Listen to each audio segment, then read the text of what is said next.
In this video, I will show you how to connect Google domain to Squarespace.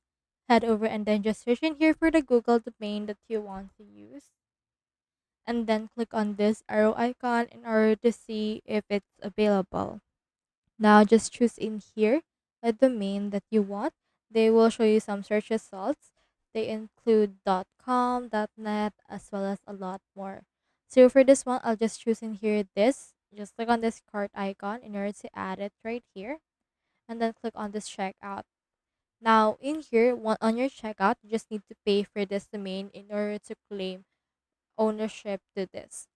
So once you have paid for this and registered it, you can head over right here to your Squarespace and then scroll down and click on this gear icon.